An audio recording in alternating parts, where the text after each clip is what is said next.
This is Boxing Tickets NI in association with SB Sports Chaco. We're delighted to be joined by the champ, Colm Murphy. How are you, mate? Yeah, I'm doing very good. Getting ready for this next fight in November here. It's been a good year being pro, and I'm just building off of things and only getting started. I guess probably at the moment you're sort of trying to find things to do with your time. Obviously, this is probably the most you've been out of. Not that you haven't been training or anything like that, but the most you've sort of been out of the ring between fights. How are you adjusting to obviously the bit of downtime you have, because you're a bit of a maniac, as it normally is. So how are you finding the sort of adjustment and having to get a wee bit of relaxation? Are you sort of chomping at the bit to go back in? Well, I agree about the maniac bit, because straight after that SSE fight, I had it in my head that I'd be fighting in September with the whole TV show, but thankfully I had a good team behind me. Dee, my club mates, and Mark all agreed, I need time off, so I really did. Even 2 weeks after the fight, I was still wrecked and stuff, and I don't think I would have peaked very well for September, but with this day in late November, it's perfect. Everything's going already according to plan. I'm going to have had 12 weeks training camp, and I've never really had that long to prepare, so I really do think I'm going to be a different animal when I get in for that fight.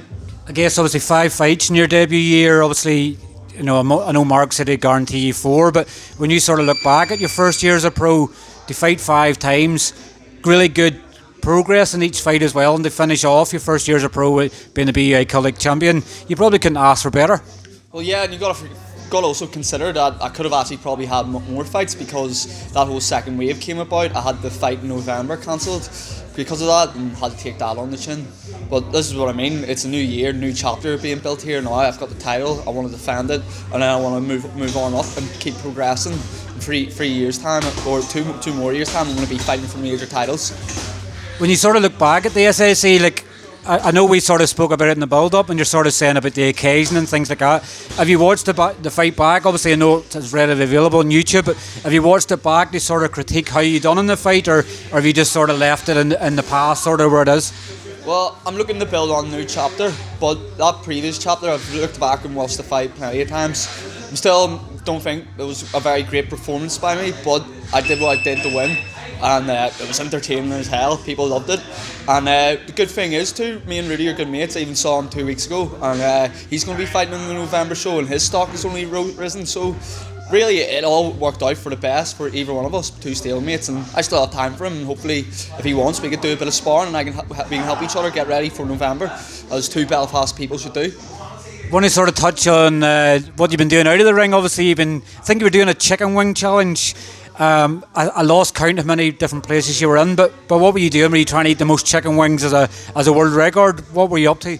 Well, even after my fight, it was like the next day I ordered 20 chicken wings from Wing It, and that is my favourite chicken wing spot on the Botanic. So if you ever have a chance, please go check that place out. It's my number 1 pick. But yeah, a good friend of mine from back in the days invited me. Tyrone McKenna was meant to be down but couldn't make it, so it was good. Us boxers, we love our food, and it was good crack that chicken wing tour. And I didn't eat as much chicken wings as some people. I paced myself for this one, unlike my last fight. And I guess obviously you still work for delivery. Obviously you were out. Is this where sort of the idea come from? Because you're always out delivering food. You have to try these places to see what they're like. Oh, back in the days, but if there's a recession and some things, and Mark can't run any boxing shows, I'm still employed by Deliveroo. I have the bike there, and I'd be happy enough to do it, because that was great crack.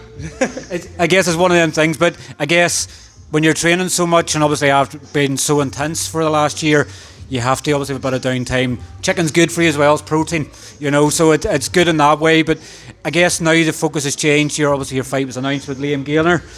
How did the sort of fight come about? I know there was a bit of back and forth online. Was it sort of, did Liam goad you into the fight, or how's it come about that you're now defending your belt against him? Well, it kind of stems back to one of our interviews, Stevie, where I said that no one called me out. So he did. He came out and said that the winner of me and Rudy, Belfast, wouldn't be suited for his style.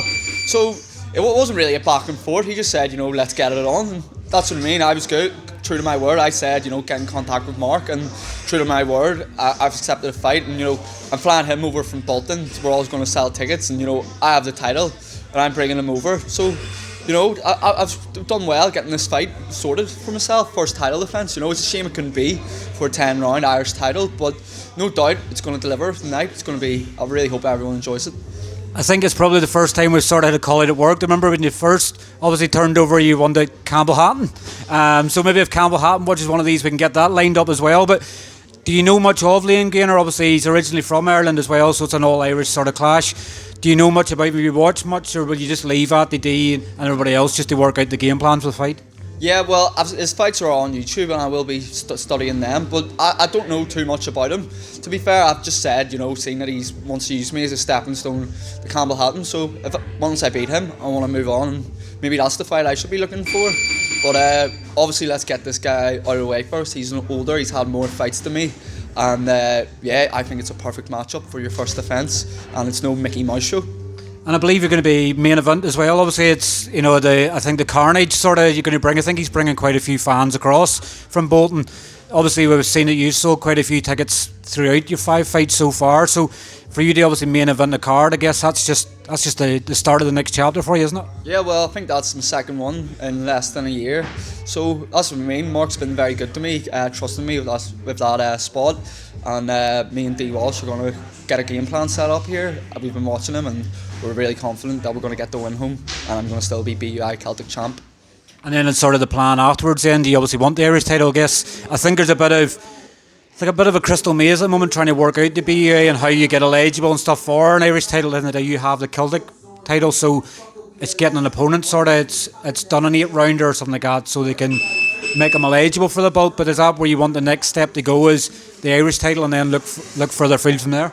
Yeah, well, look, I'm the type of guy I'd fight anyone, so it's good that I have Mark, who's going to guide me and keep me calm, because he's the magic man for that. He's going to get the right fights for me, and that's what I mean. He settled that fight easy with me and Liam Gaynor, so that's it.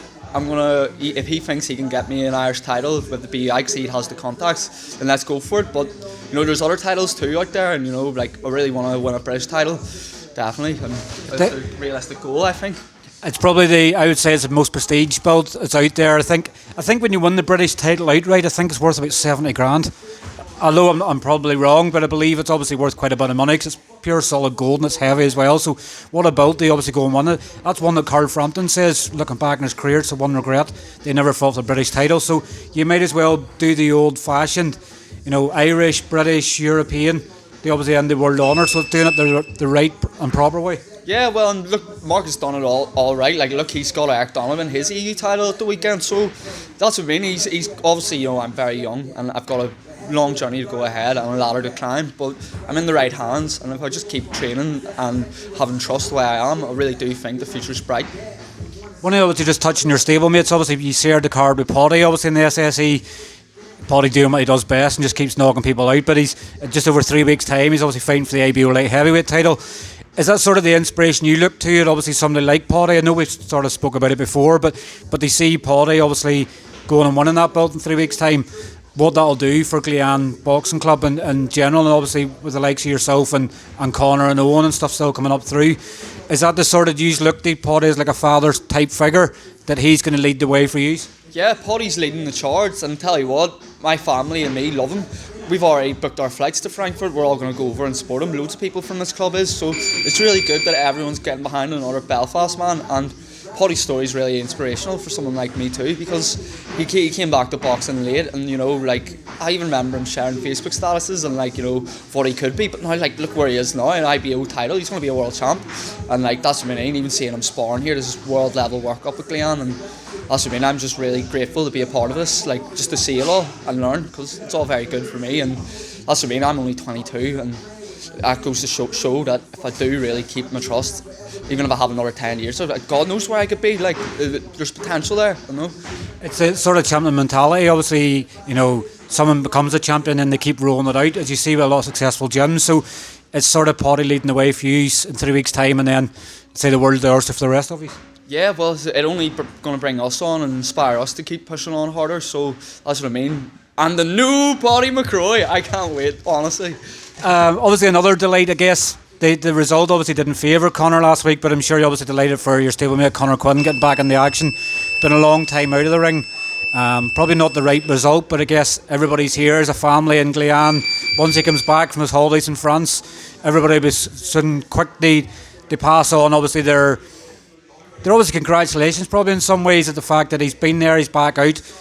He'll sort of lick his wounds, but he'll come back probably stronger from the draw last week. No doubt he's going to be back stronger. I do think he won that fight clearly. I don't know what the referee or judges were saying, but that's what I mean. Conor too, like, he was out for 2 years, and to come back in against that calibre of opponent, like, he is so good, and he will win titles. Like, everyone's talking. I think he's going to be a world champ, and not just a world champ, probably a world champ at multiple weights, because that's what I mean. He's so good, and even Triple O, like, he's coming on so much, and really did bully that guy he fought about the ring last time. It was one of the best performances. All of my family were even saying, and we're all big Triple O fans.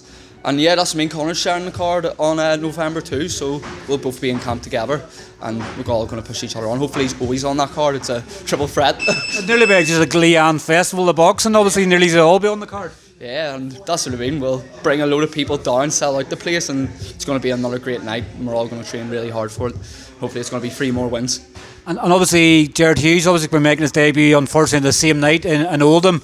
He's obviously been out of the ring probably similar to Conor Quinlan at a good time, but I guess everybody's sort of going to miss that fight, but I guess he's all be hoping that he can watch it back. But good to see obviously Jared now that he's turned pro and he's going to get fighting. It's only going to add more and more dynamic to the stable.